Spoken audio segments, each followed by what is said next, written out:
वावर दिसून आला होता। शेतकऱ्यांना शेतात काम करताना अनेक अडचणींना सामोरे जावे लागत होते, तर बिबट्यापासून आपल्या जनावरांना वाचविण्यासाठी धमजाक होत होती। भर रस्त्यात दुचाकी स्वारावर हल्ला करत जखमी केल्याची घटना घडली होती। त्यावर वन विभागाने आपली यंत्रणा लावून बिबट्याला जेरबंद करण्यासाठी प्रयत्न सुरू केले।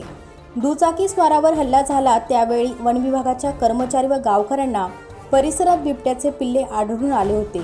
त्या बिबट्यांना पशुवैद्यकीय अधिकारी डॉक्टर हर्षल पाटील यांच्या मार्गदर्शनाखाली बिबट्याचा पिल्लूंना पिंजऱ्यात ठेवून बिबट्याला जेरबंद करण्यात वन विभागाला यश मिळाले आहे।